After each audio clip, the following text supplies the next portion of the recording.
من الشيطان الرجيم. بسم الله الرحمن الرحيم. والتين والزيتون وطور سينين وهذا البلد الأمين.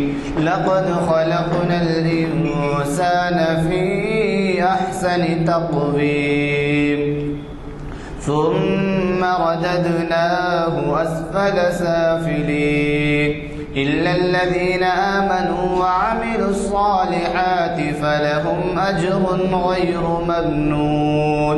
فما يكذبك بعد بالدين أليس الله بأحكم الحاكمين. صدق الله العظيم. حضرات، ابھی جیسے کہ جماعت کے بعد اعلان کیا گیا عصر کی جماعت کے بعد آج جامع مسجد عالیہ گن فاؤنڈری کے کانفرنس ہال میں بتاریخ 12 نومبر بعد عصر 12 نومبر 2018 مطابق 3 ربیع الاول 1440 ہجری بروز پیر ہمیں آپ کے جانے پہچانے مقرر ڈاکٹر اقبال احمد انجینئر صاحب مخاطب کر رہے ہیں اور انہوں نے بہت ہی اہم عنوان دیا ہے، کون ہے انسانیت کے لیے مشعل راہ۔ اب اس کے بارے میں میرا کوئی خیال کا اظہار ضروری نہیں ہے، اس لیے کہ ہمارے مقرر صاحبین بڑی تیاری سے آتے ہیں اور ان کو بیان کرنے کے لیے جو وقت ملتا ہے وہی کافی نہیں ہوتا، اور آج کل تو آپ کو معلوم ہے کہ عصر کے اوقات ایسے ہو گئے ہیں کہ عصر اور مغرب کے درمیان کا فاصلہ بہت کم ہوتا ہے۔ تو انہوں نے ابھی میں کہہ رہا تھا اسے کہ ایسا اہم عنوان دیا ہے کہ عام فہم آدمی کے لیے بھی سمجھنا مشکل نہیں ہے کہ کون ہے انسانیت کے لیے مشعل راہ۔ اس بارے میں بڑے بڑے مباحث ہوئے، بڑے بڑے مضامین لکھے گئے، بڑی بڑی کتابیں لکھی گئیں۔ آپ انہی کی زبانی سنیے کہ کیا عظمت ہے، کیا مقام ہے سرکار دو عالم صلی اللہ علیہ وسلم کا۔ یہ شریعت انفارمیشن سروس کی 739ویں نشست ہے اور بعد نماز عصر کانفرنس ہال گن فاؤنڈری میں منعقد ہو رہی ہے مسجد عالیہ کی۔ تو یہ قبل اس کے کہ وہ آغاز کریں، میں آپ سے گزارش کرنا چاہوں گا کہ ہمارے آج کے جو اسکالر ہیں انہوں نے نہ صرف حیدرآباد میں اپنا مقام پیدا کیا ہے بلکہ ساری ریاست میں، سارے ملک میں اور بیرون ملک بھی ان کے چرچے ہیں۔ چنانچہ وہ ہر سال امریکہ بھی جاتے ہیں اور پتہ نہیں کہاں اور جاتے ہیں۔ بہرحال ہماری دین کے کام میں وہ جو ہے مصروف رہتے ہیں اور اپریل مئی کے مہینے میں وہ سعودی عرب میں گزارتے ہیں، آپ کے امریکہ میں جاتے ہیں اور کہاں مقامات پہ۔ بہرحال ایک ہمارے سفیر بن گئے ہیں اور ہماری شناخت جو ہے محافل کی وہ ایسے چند مقررین کے ذریعے بھی ہوتی ہے جو بیرون ملک ہمارا تعارف کرواتے ہیں یا خود اپنی صلاحیتوں کو وہاں جا کر اجاگر کرتے ہیں۔ تو اس طرح سے وہ محتاج تعارف نہیں ہے، اور آج کا جو عنوان انہوں نے دیا ہے وہ بہت ہی اہمیت کا حامل ہے، کیونکہ آپ خود غور کر سکتے ہیں کہ سیدھا سادہ عنوان ہے کہ کون ہے انسانیت کے لیے مشعل راہ۔ تو میں زیادہ وقت نہیں لوں گا، البتہ اتنا ضرور ذکر کروں گا کہ آپ آخری وقت تک تشریف رکھیں، ایک 10-15 منٹ پہلے ہم ختم کر دیں گے۔ اور چونکہ انہیں مولانا ابوالکلام آزاد یونیورسٹی سے نوازا گیا ہے ڈاکٹریٹ پی ایچ ڈی کے لیے مقالہ لکھنا پڑتا ہے، اور اس مقالے کے لکھنے کے لیے جو کچھ محنت درکار ہوتی ہے، جو کچھ رہنمائی حاصل ہوتی ہے سینئر صاحبان سے، پروفیسرز اور اسکالرز سے، پھر کتابوں کا مطالعہ ہوتا ہے، تو بڑا ہی مشکل کام ہے۔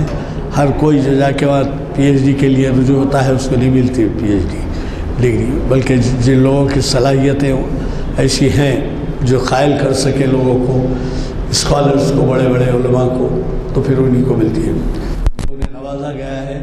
اور آج ہمارے یہاں ممکن ہو، میرا اندازہ ہے کہ ان جو ابھی میں نے آپ سے ذکر کیا کہ 739 کے معنی 10 سال میں 450 لیکچر ہوتے ہیں، تو اب یہ 450 لیکچر تو 10 سال میں ہوتے ہیں، اور 45 جو لیکچر ہوتے ہیں ایک سال میں 45 تو 10 کے 450 ہو گئے۔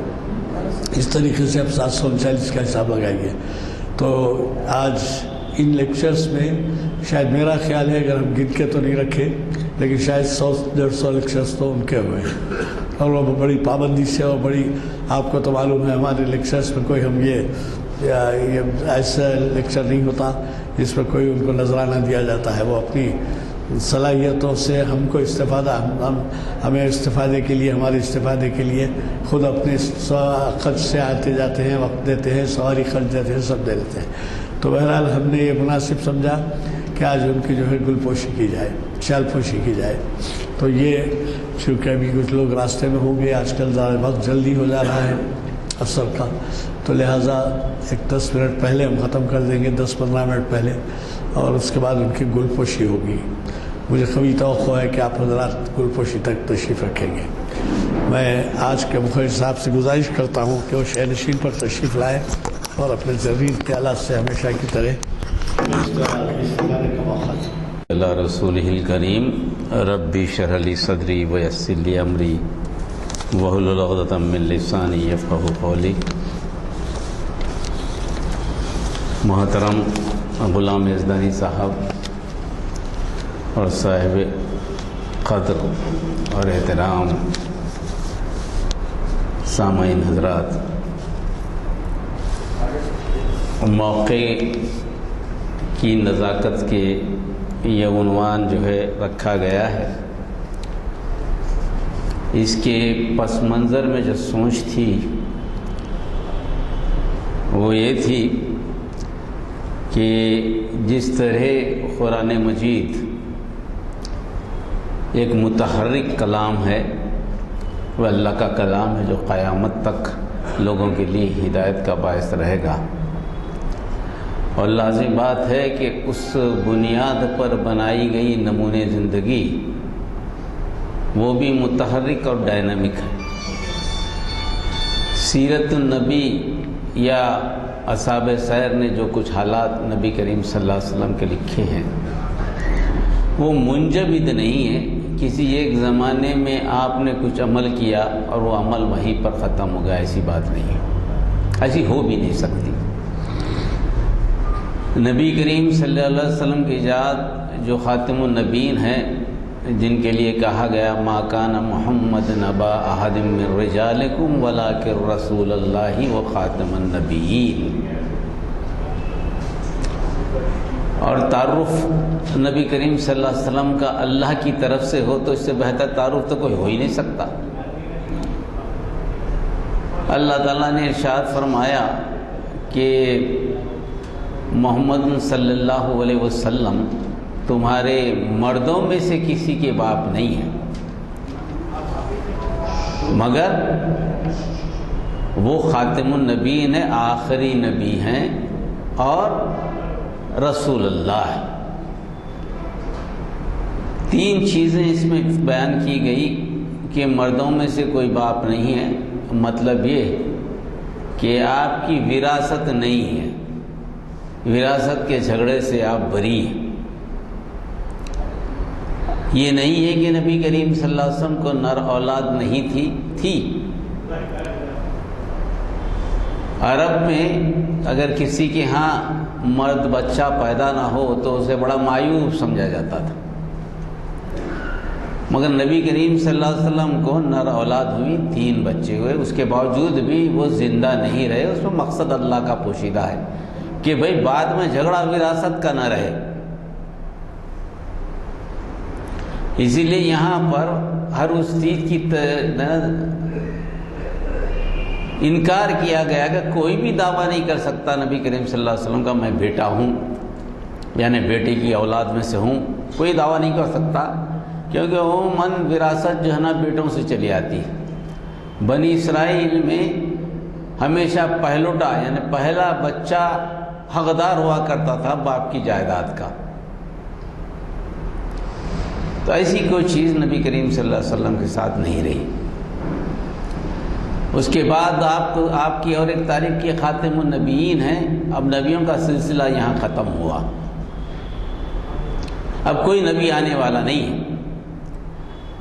اللہ تعالیٰ کے بندوں میں جن کو ہدایت کے لیے بھیجا گیا ان میں دو اقسام ہیں، ایک ہے نبی خبردار کرنے والا، ایک ہے رسول جو رسالت لیے ہوئے، پیغام لیے ہوئے، کتاب لیے ہوئے، لوگوں کی ہدایت نامہ لیے ہوئے آتا ہے۔ جو رسول ہوتے ہیں وہ نبی بھی ہوتے ہیں، مگر ہر نبی رسول نہیں ہوتا۔ تو اس طرح سے خاتم النبیین جب کہا گیا کہ نبی آخر کے بعد کوئی نبی آنے والا نہیں ہے، تو کوئی بھی ایسا شخص جو قرآن کی تفصیل کے لیے آئے، تشریح کے لیے آئے، دعویٰ کرے کہ میں قرآن کو مزید سمجھانے کے لیے آیا ہوں اللہ کی طرف سے، یہ دعویٰ نہیں ہو سکتا۔ ہمارے درمیان بہت ساری ایسی تحریکیں ہوتی ہیں کہ بھائی نبی کہہ رہے ہیں اسلام پر احسان کرنے کے لیے کوئی آیا ہے، اور کوئی بھی یہ بات ہے کہ خاتم النبیین یعنی خاتم النبیین جو آئے ہیں، خاتم النبیین کا نام کسی اور نے بھی لے لیا۔ ایسی ہر چیز کی یہاں تردید کر دی گئی، ایسا کچھ ہو نہیں سکتا۔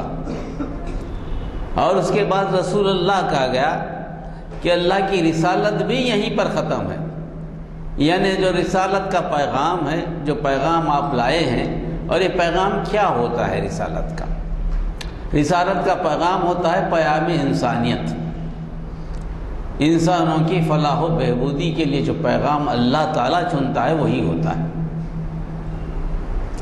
اس کو معمولی آج کل کی موجودہ زندگی کے حساب سے اگر دیکھ لیں، عام فہم سمجھانے کے لیے کہ بھئی کوئی بھی چیز جب بنتی ہے، بنانے والا جو ہوتا ہے اس چیز کے استعمال کے لیے کچھ مینیفیسٹو بناتا ہے، بک بناتا ہے کہ بھئی اس کو ایسے فالو کرو، پریکٹیکل بک بناتا ہے۔ کار خریدیں گے آپ، کار کے ساتھ ایک بک آ جائے گی، بھئی کار کو اس طرح استعمال کیجئے، ورنہ اگر ایسا استعمال نہیں کریں گے نقصان ہو جائے گا۔ آپ جس مقصد سے کار خریدے ہیں اس کی عمر شاید کم ہو جائے یا پھر نقصان ہو جائے۔ تو یہ طریقہ کار انسان کو بنانا اور انسان کے سامنے زندگی کیسے گزاری جائے وہ لاہ عمل نہیں پیش کرنا، یہ اللہ تعالیٰ کا انصاف نہیں ہو سکتا تھا۔ تو اللہ تعالیٰ نے جب انسان کو بنایا تو کہا ابتدائی سے کہ تمہارا مقابلہ جو ہے ایسی مخلوق سے ہے جو شیطان کہا جاتا ہے، جو جن بھی کہا جاتا ہے، جو شریر ہیں ان کو شیطان کہا جاتا ہے۔ ان سے مقابلے کے لیے تمہیں وقت ضرورت ہدایتیں آتی رہیں گی اور تمہاری رہنمائی کرتی جائے گی، اور تم اس سے بچنے کے طریقے بتائے جائیں گے، اور یہ رہنمائی دراصل رسالت ہے۔ تو ہر زمانے میں جتنی ضرورت رہی اتنی رہنمائی کی گئی، جتنا بگاڑ تھا اتنی رہنمائی کی گئی۔ جب نبی کریم صلی اللہ علیہ وسلم کا وقت آیا تو اس وقت بگاڑ کی کیفیت اپنی انتہا پر تھی۔ پہلے بگاڑ جو آیا شریعت میں کچھ بگاڑ تھا، اس کے بعد جو بگاڑ آیا توحید میں کوئی بگاڑ آیا، اس کے بعد بگاڑ آیا تو رسالت میں بگاڑ آیا، اس کے بعد بگاڑ آیا تو عبادات یعنی معاملات میں بگاڑ آیا، جیسے کہ شعیب علیہ السلام کا معاملہ ہم دیکھتے ہیں، یا پیمانے جو ہوتے ہیں اوزان کے اس میں گڑبڑ ہوئی تو وہ بھی اس کے لیے بھی نبی آئے۔ اخلاق و کردار کا بگاڑ آیا تو لوط علیہ السلام آئے۔ سب سے آخری بگاڑ جو آیا وہ یہ کہ اللہ کی ذات کو مخلوق بنا دیا گیا۔ ایک پیدا ہونے والی ذات یا بیٹا بیٹی، اس قسم کی باتیں ہوئی حضرت عیسیٰ علیہ السلام کے زمان میں، اس کے بعد مزید کوئی بگاڑ کی صورتحال نہیں رہی۔ جتنے بھی بگاڑ ہو سکتے ہیں وہ بگاڑ نبی کریم صلی اللہ علیہ وسلم تک آ چکے، اس لیے آخری نبی کریم صلی اللہ علیہ وسلم ہے، اور رسالت بھی یہیں ختم، پیغام ہی ختم، یہ آخری پیغام ہے۔ اس سے پہلے کے جتنے پیغام تھے وہاں کچھ اور بگاڑ ہونا باقی تھا، اسی لیے قرآن مجید کو کہا گیا کہ مصدقا لما بین معہ، یہ تصدیق کرتی ہے اس کتابوں کی جو تمہارے پاس ہیں، کیونکہ وہ بگاڑ جو ہے تمہارے پاس اس کی بھی اس میں ہدایت ہے، اور آنے والا جو بگاڑ ہے جو تمہاری کتابوں میں نہیں ہے اس کی بھی جو ہے نا یہ رہنمائی کرتی ہے۔ اس طرح سے تمہاری ساری کتابوں کے بگاڑ میں جو اصلاحی پہلو ہیں وہ بھی قرآن مجید میں شامل ہیں، جو تمہاری کتابوں میں نہیں ہیں وہ بھی قرآن مجید میں شامل ہیں، اور جو بگاڑ قیامت تک آئے گا، جس رہنمائی کی قیامت تک ضرورت پڑے گی، اس بگاڑ میں بھی کس طرح سے رہنمائی کی ضرورت ہے وہ قرآن مجید میں ہے۔ اب سوال یہ پیدا ہوتا کہ ابھی میں نے کہا کہ بگاڑ وہ تھا، اب مزید کوئی بگاڑ ہونے والا نہیں، پھر میں کہہ رہا ہوں کہ قیامت تک کوئی بگاڑ آئے گا۔ اس کا مطلب یہ ہے کہ انسانی علم ترقی کرتا جا رہا ہے، اس دنیا میں نبی آئے، مگر انسانی علوم کی ترقی میں قرآن نے کہا کہ اللہ تعالیٰ نے تمہیں چاند اور سورج اور کائنات کو مسخر کرنے کی صلاحیت دے دی، کیونکہ تم خلیفہ خدا ہو، تم اس کو مسخر کر سکو گے۔ یہ کرۂ ہوائی کے دباؤ میں جیسے دنیا کہا جاتا ہے، اس کو تو تم نے مسخر کر لیا، ہواؤں کو مسخر کر لیا، پانی کو مسخر کر لیا، فاصلوں کو تم نے مسخر کر لیا، کل خلاؤں کو مسخر کرو گے۔ بہت ممکن ہو کہ گیلیکسیز بھی مسخر ہو جائیں، جب اس وقت شاید ہم نہ ہو جائیں، کسے معلوم۔ اور بہت ممکن ہو کہ سدرۃ المنتہا، جہاں تک جبرائیل علیہ السلام گئے تھے وہاں تک بھی انسان مسخر کر لے چیزوں کو، کیونکہ فرشتوں کو کہا گیا انسان کو سجدہ کرو، تو مطلب یہ ہوا کہ انسان کا علم فرشتوں سے زیادہ ہے، اس لیے سجدے کا حکم ہوا۔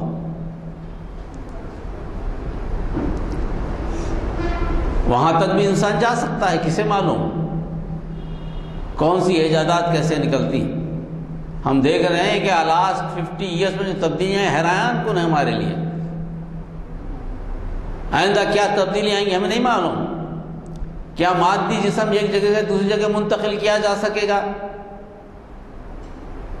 اس کی مثال بھی قرآن مجید نے دی ہے۔ آنے والے زمانے میں جو تبدیلی ہے قرآن مجید نے اس کا اشارہ دیا ہے۔ سلیمان علیہ السلام کا تخت جس طرح منتقل کیا گیا مادی جسم ایک جگہ سے دوسری طرف، پلک جھپکتے میں منتقل ہو گیا، اور اس کو کہا کہ علم والے نے ایسا کیا ہے۔ ایک مادہ منتقل ہوتا ہے، ایک مادی جسم دوسری طرف منتقل ہو سکتا ہوا ہے، تو کسے معلوم کہ انسان یہاں بیٹھا ابھی بیٹھا ہے، منتقل ہو کر کسی دوسرے کی چلے جائے، ہزاروں میل کے فاصلے پہ چلا ہے، ممکن ہے، ہو سکتا ہے۔ قرآن نے اس کا ثبوت دیا ہے۔ تو ویسے وقت خلا میں چلے جائیں آپ تو مسائل پیدا ہوں گے کہ نماز کا رخ کیا ہو۔ جہاں انسان کا جسم ہوا میں ہلکا ہوتا ہو وہاں انسانی جسم کے ادا کرنے میں، نمازوں کے ادا کرنے میں کیا مسائل پیدا ہو سکتے ہیں۔ یہ ساری باتیں بھی تو ہونی چاہیے نا۔ جب انسانیت کی مشعل راہ آپ نے نبی کریم صلی اللہ علیہ وسلم کو بیان کر دیا، تو کیا ایسا علم نبی کریم صلی اللہ علیہ وسلم کے پاس ہے؟ کیا قرآن کا ایسا علم رکھتی ہے کہ دنیا کے کسی حصے میں جائے یا کائنات کے کسی حصے میں چلا جائے، وہاں پر اللہ کا ذکر ہو، اللہ کی عبادت کے لیے مکے کا رخ بھی ہو؟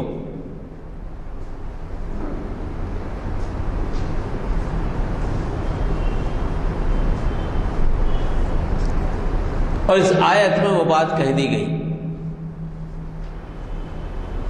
وہ صرف خاتم النبیین ہیں بلکہ آخری رسول ہیں. ان کی نمونے زندگی میں، ان کی بات چیت میں، ان کی سیرت میں، ان کے احادیث میں بہت سارے احادیث ابھی ضعیف معلوم ہوتے ہیں ہم کو، کہ پتہ نہیں کہ بھئی کہاں سے روایت آ گئی، کہاں عقل و دانش کو ہماری سمجھ میں نہیں آتی.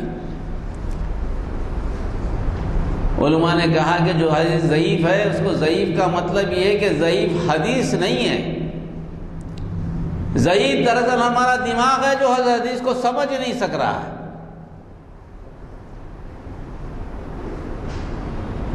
جب حالات ایسے پیدا ہو جائیں گے اس وقت حدیث معنی دے گی. ایک وقت میں مولانا خالد سیف اللہ رحمانی صاحب کے پاس گفتگو کر رہا تھا ایسی معاملے میں، تو انہوں نے ایک واقعہ سنا. انہوں نے کہا کہ بھئی دیکھو بات ایسی ہے کہ 1948 سے پہلے ایک حدیث میں ہے کہ بھئی جزیرے عرب میں اسرائیل کی حکومت قائم ہو جائے گی.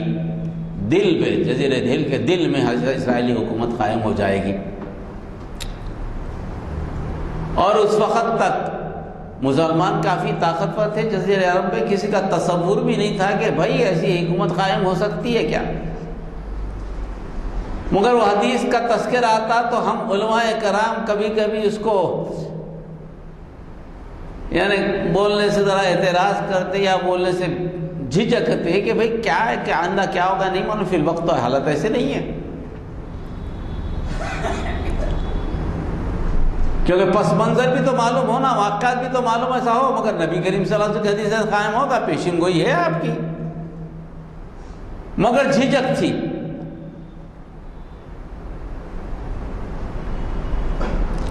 مگر جب اسرائیل قائم ہو گیا تو جب حدیث سمجھ میں آئی کہ ہاں نبی کریم صلی اللہ علیہ وسلم نے صحیح رہنمائی کی تھی، ہماری عقل اس کو سمجھ نہیں سکی.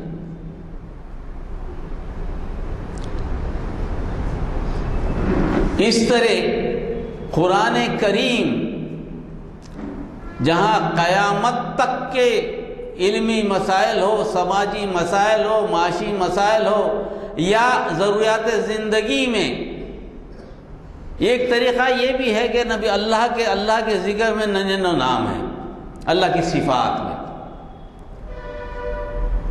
ہر صفت لازمی بات ہے کہ کسی عمل کو پورا کرنے کے لیے ہے. توبہ کو کھول کر تواب الرحیم ہے، رحم کرنے والا ہے تو الرحیم ہے، پیدا کرنے والا ہے تو رحمان ہے، مغفرت کرنے والا تو غفار ہے، پرورش کرنا ہے تو رب ہے، حاجت کو دینا تو الہ ہے. جو ضرورت ہے اس کے نام سے پکارتے ہیں ہم اس کو، ضرورت کے مطابق یا اللہ ہم کو معاف کر دے، مغفرت فرما دے یا غفار. کوئی گناہ ہوگا تو کیا ستار ہماری پردہ پوشی فرما دے.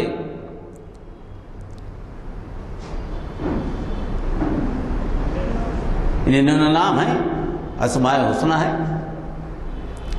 اب 99 نام اگر ہیں تو 99 نام کی جو ستاری ہے، غفاری ہے، رحمانی ہے، رحیم ہے، یہ سارے کے سارے جو عمل ہیں اس کے لیے بھی تو نمونے زندگی چاہیے نا.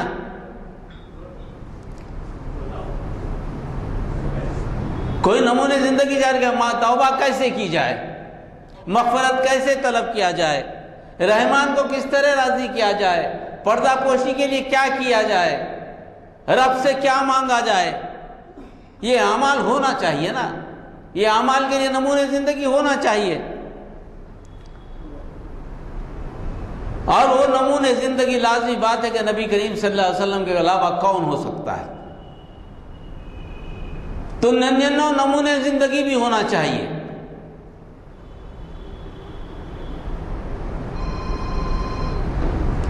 یعنی انسان کی تمام ضرورتوں کی تکمیل کے لیے اگر کوئی ذات ہے تو ذات نبی کریم صلی اللہ علیہ وسلم کی ہے، اس کے علاوہ کوئی دوسری ذات نہیں ہے.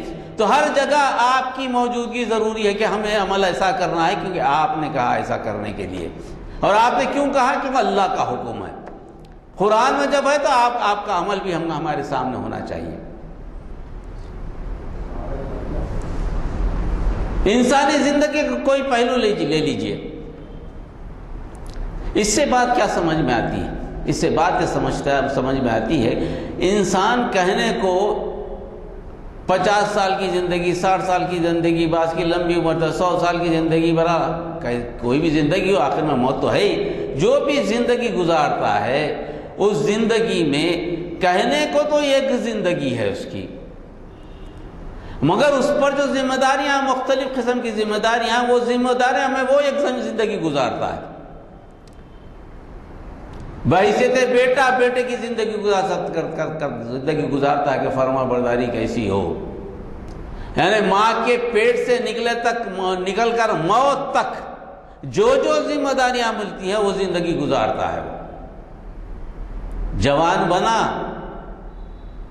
شادی ہوئی، شوہر کی زندگی گزار رہا ہے، باپ بنا، باپ کی زندگی گزار رہا ہے، دادا بنا، دادا کی زندگی گزار رہا ہے، نوکری کرنے گیا، نوکری پہ جو عہدہ ہے وہ زندگی گزار رہا ہے، ساتھ چل رہا ہے سڑک پہ تو پڑوس کی زندگی گزار رہا ہے، جس گھر میں ہے وہ گھر کی زندگی گزار رہا ہے، جس پڑوس میں ہے پڑوسی کی زندگی گزار رہا ہے۔ کہنے کو مختصر زندگی، ملک ہے، قومی زندگی گزار رہا ہے۔ آج کل تو بین الاقوامی زندگی ہے تو بین الاقوامی زندگی بھی گزار رہا ہے، کیونکہ انسانیت کے دعوے دار تو بہت پیدا ہو گئے ہیں نا، کہ انسانیت کا بھلا تو ہم کر رہے ہیں۔ آج کل تو گلوبل ولیج ہے، کوئی ماننے کو تیار نہیں کہ 1400 سال پہلے کی شخصیت آج کے گلوبل ولیج میں کوئی مشعل راہ بن سکے۔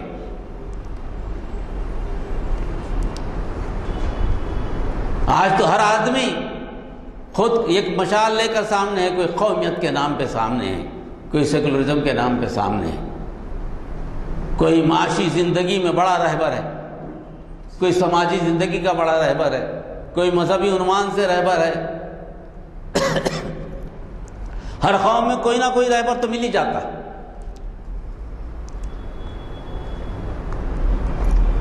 اور اس کا یوم ولادت بھی مناتے ہیں، اس کے کارناموں کا دن بھی مناتے ہیں، مگر کوئی بھی رہبر وقت یا رہبر جو ماضی میں تھا، اس کی زندگی کو آپ یہ بتائیے کہ انسانیت کی مکمل رہنمائی کرنے والی یا انسانوں کی تمام زندگی کی ضروریات کی تکمیل کرنے والے کی ہدایت کی باعث ہے۔ گریک کے فلاسفرز کو لیں گے آپ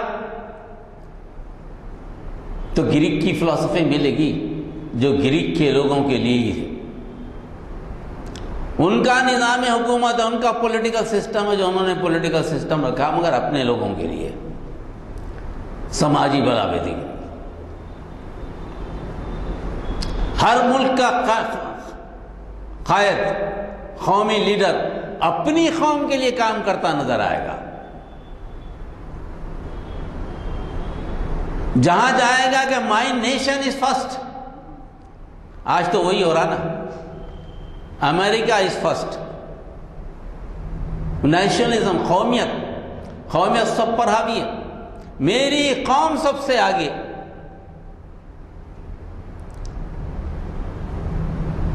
انس کہاں ہے، اس محبت کہاں ہے، انسانیت کہاں پر؟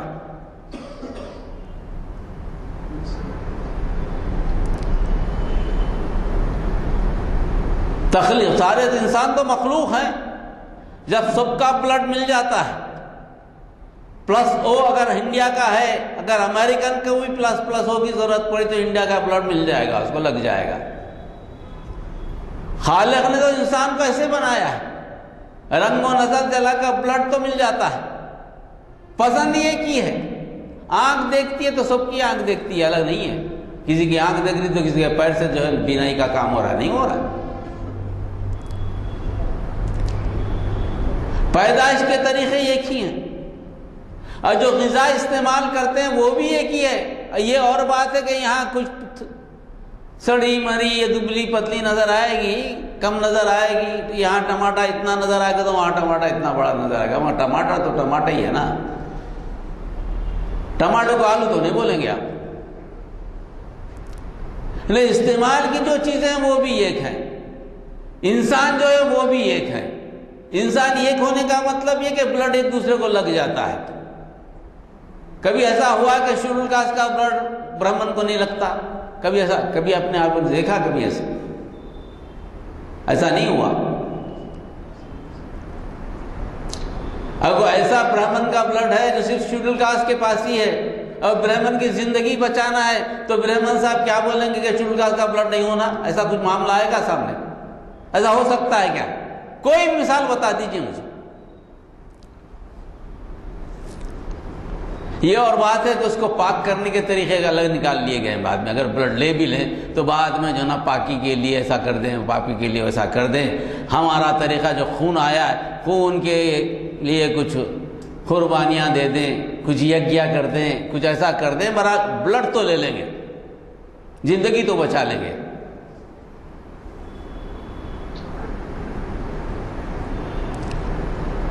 مگر کہیں بھی کسی قائد نے بھی آج تک انسانی تاریخ میں سوائے اپنے قوم، قبیلے، اپنی سرداری کے علاوہ کوئی بھلا کرتا ہوا نظر نہیں آیا.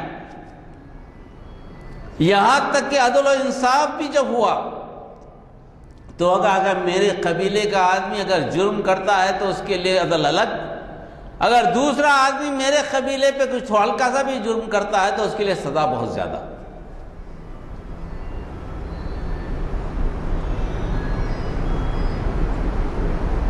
رنگ و نسل کا فرق ہے. آج تو قومیت کا دعویٰ ہے، قومیت کا دور ہے، وائٹ اینڈ بلیک میں لوگوں کو تقسیم کیا جا رہا ہے. اس کے بعد دعویٰ ہے کہ ہم انسانیت کے رہبر، ہم قائد، ہماری بات مانو.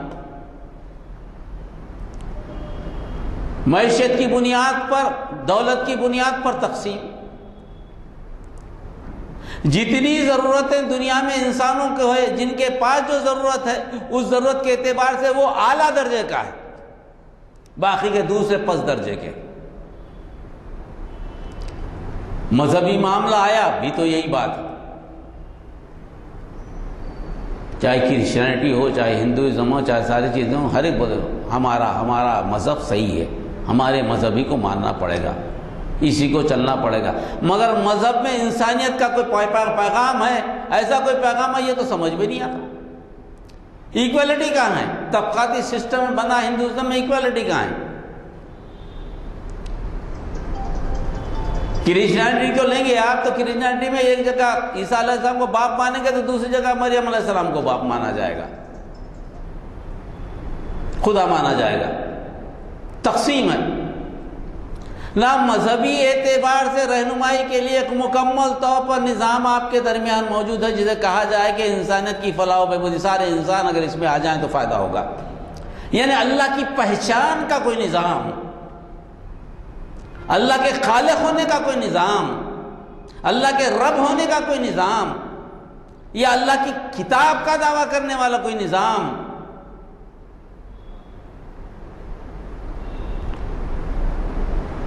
ایسا نظر نہیں آتا. اللہ کی کتاب کا جو دعویٰ کرتے ہیں وہ بھی انسانوں کو تقسیم کر دیتے ہیں.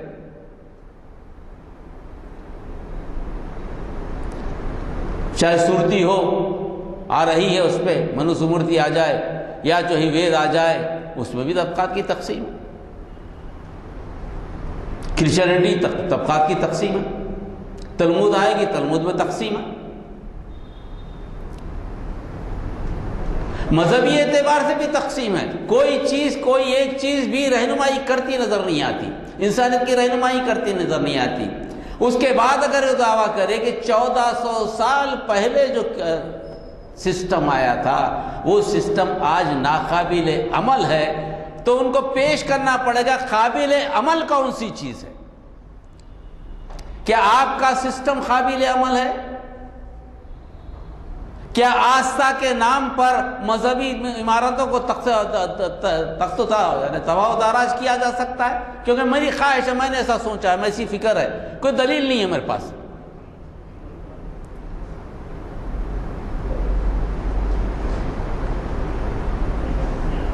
فلسطین میں اسرائیلی حکومت کا قائم کرنا معاہدے کی بنیاد پر، میں اگر سیکنڈ ورلڈ وار میں آپ کی مدد کروں تو فلسطین مجھے دے دینا چاہیے.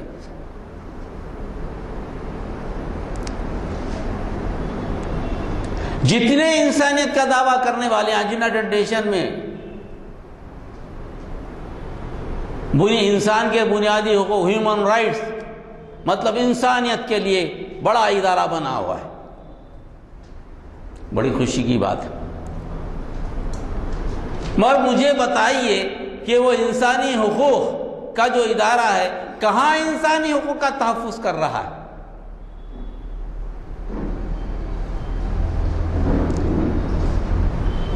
ان کے قانون کو اگر آپ دیکھیں تو خود اس میں معلوم ہوگا کہ ان کے قوانین میں خود بھی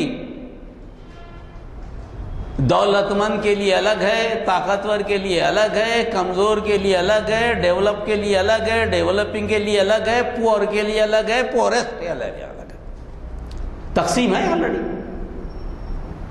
انسانیت کا ادارہ ہو، اس کے قانون میں یہ لیا ہے کہ ڈیولپنگ کنٹری، ڈیولپ کنٹری کے لیے یہ اصول ہے، ڈیولپنگ کنٹری کے لیے یہ اصول ہے، پور کے لیے اصول ہیں، پورر کے لیے اصول ہے، پورسٹ کے لیے اصول ہیں، تو تقسیم ہوگی نا انسانیت کی، کہاں عدل ہوگا؟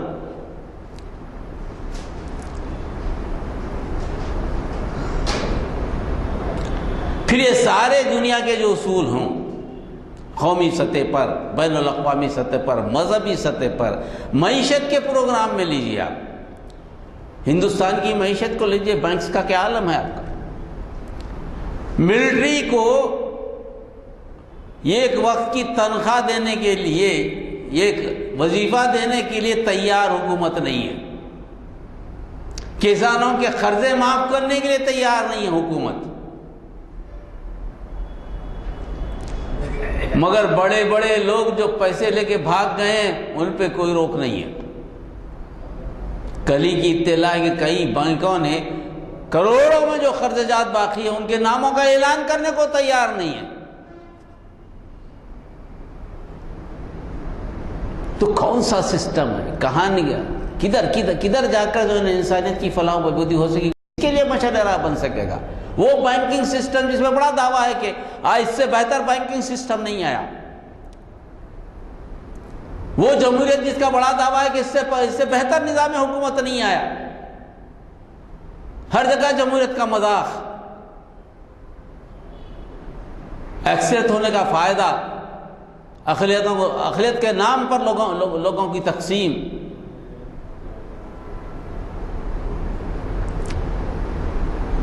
آج دنیا اتنی ترقی کے باوجود بھی اتنی منقسم ہے، جیسی ترقی ہو رہی ہے اس میں تقسیم بڑھتی جا رہی، کم نہیں ہو رہی۔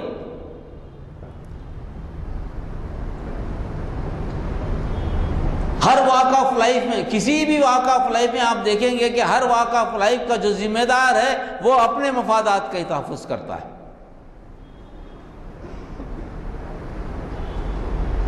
قرابت داری، رشتہ داری، یہ تو بڑی عام چیز ہے۔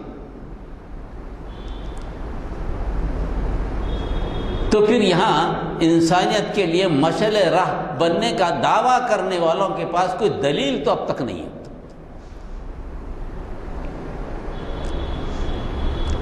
اور ان چیزوں میں خاص بات اور بھی ہے، ایسا نہیں ہے کہ سارے سوچنے والے ایسی لوگ ہیں، ان میں کچھ اچھے لوگ بھی ہیں جو سوچتے ہیں، سمجھتے ہیں، تاریخ کا جائزہ لیتے ہیں، ماضی کے ابواب کو پلٹتے ہیں، حال کا مطالعہ کرتے ہیں، مستقبل کے تعلق سے پریشان بھی ہیں، ایسے لوگ بھی موجود ہیں۔ انہوں نے جب شخصیات کا تجزیہ کیا، ہر میدان میں ایک معیار مقرر کیا کہ انسان کو ایسی زندگی گزارنا چاہیے، شوہر ہو تو کیسی زندگی گزارنا، خاندان ہو تو کیسی زندگی گزارنا چاہیے، رعایا ہے تو رعایا کے مطالبات کیا ہے، حاکم ہے تو حاکم کی زندگی کیسی گزارنا چاہیے، انسانی ضرورت کا بھی مطالعہ کیا گیا ہے، ہر قسم کی ضرورت کا بھی ایک معیار بنا کے کیسا ہونا چاہیے، عدل و انصاف کے کیا پیمانے ہیں، اللہ اگر ہے، مذہبی کتاب میں تو اللہ سے جوڑنے کی کیا صورتیں ہو سکتی ہیں، توحید کا کیا مطلب ہے، ایک سے زیادہ خداؤں سے کیا برائیاں آتی ہیں، یہ مطالعہ ہوا، ایسا نہیں کہ نہیں ہوا، دنیا خاموش نہیں ہے۔ اس مطالعے کے بعد اگر انسانیت کے لیے کوئی شخصیت رہنمائی کا باعث بن سکتی ہے، مسلمان تو بولتا ہے قرآن کے حوالے سے، اس کا یقین ہے، ایمان ہے، یہ ایمان تو کوئی چھین نہیں سکتا اس سے۔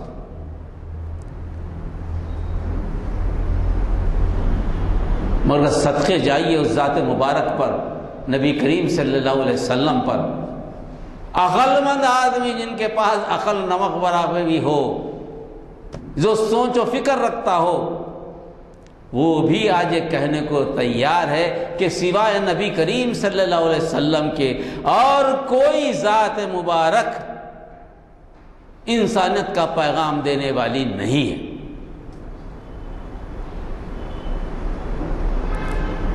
جب درجہ بندی کی گئی، کس کا اثر عوام پر زیادہ ہوا؟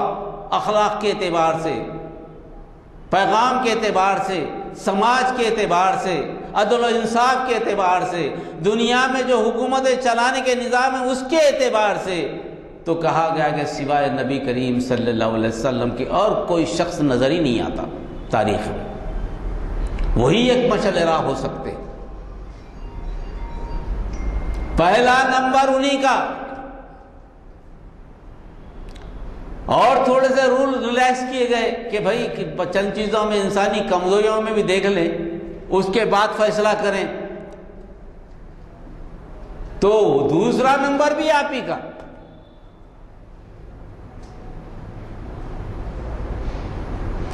اور کوئی فطری کمزوریاں کم کریں کہ انسان میں یہ فطری کمزوریاں ہو سکتی ہے، آدمی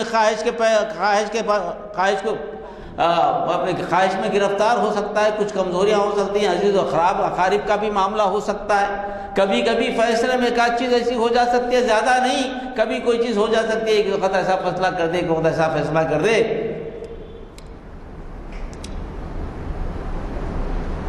اور ویسی بھی کوئی چیز نبی میں نہیں ملتی، ویسا بھی کوئی آدمی ان کو نہیں ملا، نبی ملے کہ ہر جگہ انصاف، ہر جگہ عدل، ہر جگہ معاملہ جو ہے نا ایک انسانیت کا۔ بعض کا کہنا ہے کہ 3 درجے تک نبی کریم صلی اللہ علیہ وسلم، بعض کا کہنا ہے کہ 9 درجے تک نبی کریم صلی اللہ علیہ وسلم ہے۔ اتفاق رائے میں 3 پر تو سبھی متفق ہیں، بعض اس میں اکثریت 9 تک متفق ہے۔ 9 درجے اگر معیار کے بنائے جائیں انسانیت میں، اور کیا تو 9 زندگیوں میں مشعل راہ اگر کوئی بن سکتے ہیں تو نبی کریم صلی اللہ علیہ وسلم۔ چوتھا مقام ایک درجے میں، 10واں مقام دوسرے درجے میں اگر کسی کا ہو سکتا تھا حضرت عیسیٰ علیہ السلام۔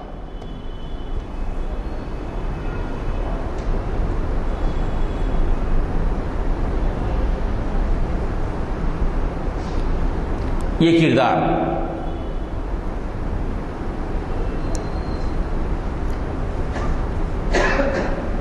بات وہ جو دشمن کے منہ سے نکلے، ہم تو صحیح بول رہے ہیں، دشمن بھی مجبور ہو جائے، اس کو کوئی چیز ملے ہی نہیں، اور لازمی بات ہے کہ نمونے زندگی لقد کان لکم فی رسول اللہ اسوۃ حسنہ، تحقیق جس چیز کی شہادت اللہ تعالیٰ دیتے، رسول کی زندگی میں تمہارے لیے نمونے زندگی ہے۔ اب جب یہ ذمہ داری، کیونکہ وقت بھی بڑا تنگ ہے، 2 منٹ میں ختم کرتا ہوں کیونکہ آپ نے پہلے کر دیا تھا، کیونکہ چیپٹر ذرا بڑا ہے، پھر کبھی انشاءاللہ اس کو کنٹینیو کریں گے، کہ بڑا انٹرسٹنگ چیپٹر ہے، کیونکہ ہم کو یہ جاننا اس لیے ضروری ہے کہ جس دنیا میں ہم بستے ہیں، آج کی دنیا ہتھیاروں کی لڑائی کی دنیا نہیں ہے، آج کی دنیا علمی دنیا ہے، دلیل کی دنیا ہے۔ یہی سوچ سمجھ کر، یہی فیصلہ کر کر اللہ تعالیٰ نے قرآن کو ایک علمی معجزہ کہا۔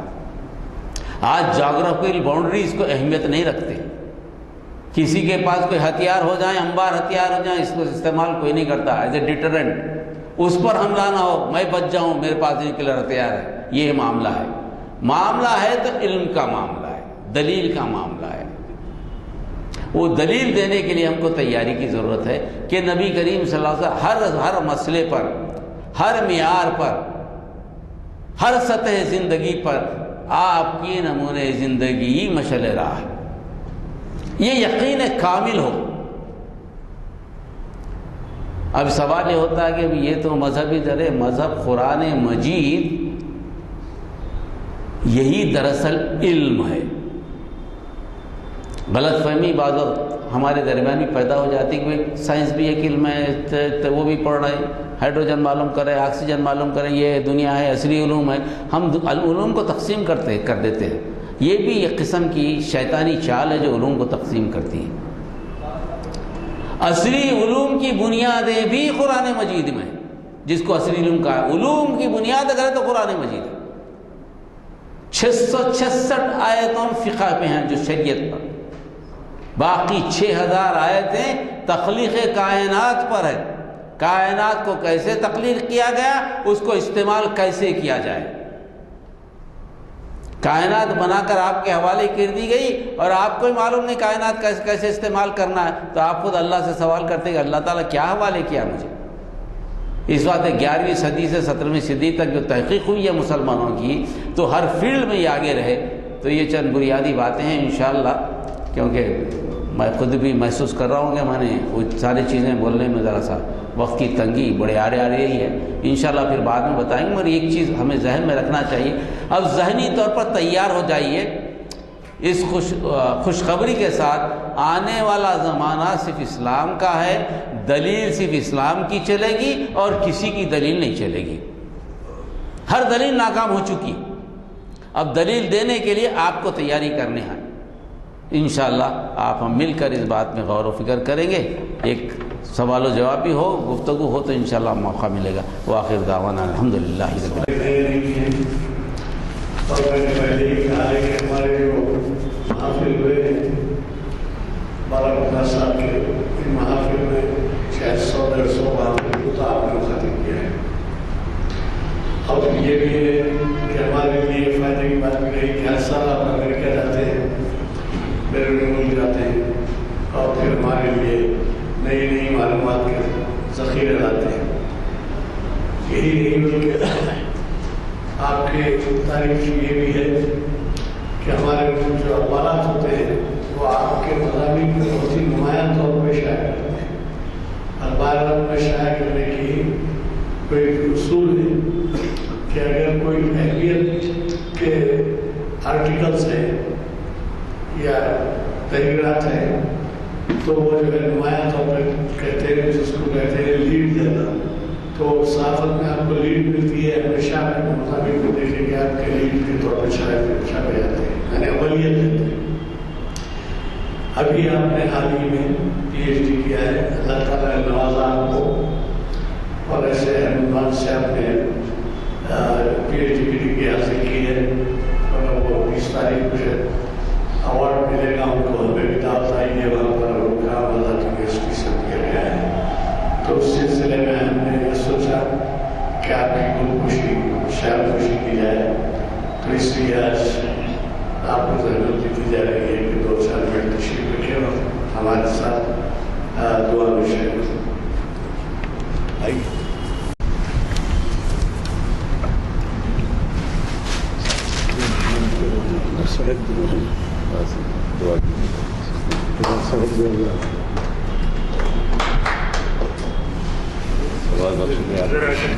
عزت افزائی کا سوال۔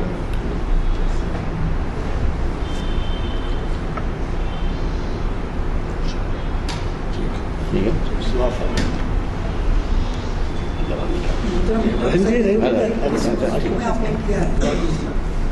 مشغول کس میں کیا جائے؟ سبجیکٹ یہ ہے کہ ہندوستانی سماج پر اسلام کے اثرات داخل اسلام سے لے کر تقسیم ہند تک۔ اس میں ہندوازم کے تعلق سے مسلمانوں نے کوئی زیادہ تحقیقات نہیں کی تھی، بڑی دشواری پیدا ہوئی اس میں، کہ ہندوازم کے تعلق سے معلومات کا حاصل کرنا بھی ایک بڑا مسئلہ تھا کہ ہندوازم کو ڈیفائن کیسا کیا جائے۔ تو اللہ کا بڑا فضل ہوا کہ اللہ تعالیٰ نے کچھ حد تک مجھ سے کام لے لیا، ایک ریفرنس بک کی ویسا بنی کہ تاکہ آنے والے بچوں کے لیے یہ ایک طریقہ بن جائے مزید تحقیقات کا، کیونکہ اب تک کوئی مواد ہندوازم ہے کیا چیز، اس کو قلم بند مسلمانوں نے نہیں کیا تھا، تو کوشش کیا ہوں اللہ کی فضل سے۔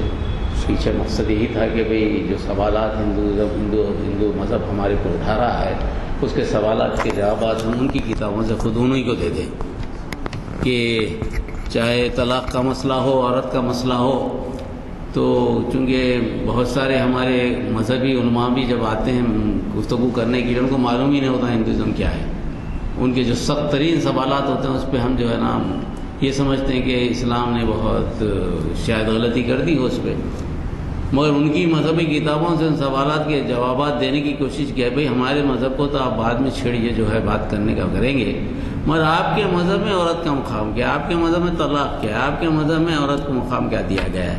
کیا عورت پوجا کے لیے جا سکتی ہے؟ آپ کے مذہب میں برابر کا درجہ ہے یا کیا ہے؟ وہ بات کریں گے بعد میں، اس کے بعد اسلام پر آئیں گے۔ تو اس قسم کا مواد خاص طور پہ اس عنوان سے اور اس فکر سے تیار کیا گیا ہے کہ آنے والے زمانے میں ہندوستان میں جو ہندوتا کی تحریک جس قسم کے حملے کر سکتی ہے، اس کے سارے کے جوابات کا کچھ حصہ ہم اس میں دیا جائے، تاکہ اس کے بعد جو ہے نا لوگ اگر چاہیں تو اس کو مزید تحقیق کریں۔ مجھ سے جو ہو سکتا میں نے کر لیا انشاءاللہ۔ اللہ سے دعا کیجئے کہ اس کو قبول فرمائے۔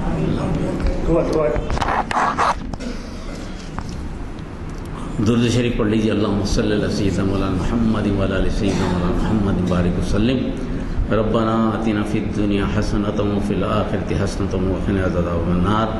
ربنا لا تؤاخذنا ان نسینا واخطأنا ربنا ولا تحمل علینا اصرا کما حملته علی الذین من قبلنا ربنا ولا تحملنا ما لا طاقة لنا به واعف عنا واغفر لنا وارحمنا انت مولانا فانصرنا على القوم الكافرین۔ اللہم انا نسألک العافیہ، اللہم انا نسألک من خیر ما اسألک منہ نبیک محمد صلی اللہ علیہ وسلم ونعوذ بک من شر ما استعاذک منہ نبیک محمد صلی اللہ علیہ وسلم وانت المستعان علیک البلاغ لا حول ولا قوة الا باللہ۔ سبحان ربک رب العزت عما یصفون وسلام علی المرسلین والحمد للہ رب العالمین۔ میں شکر گزار ہوں اس محفل کا اور آپ لوگوں کا سب کا، یہ پھول کے پہنانے میں خیر یہ آپ کی ذرا نوازی ہے، آپ کی عزت افزائی ہے۔ اللہ تعالیٰ مجھے اس قابل بنائے۔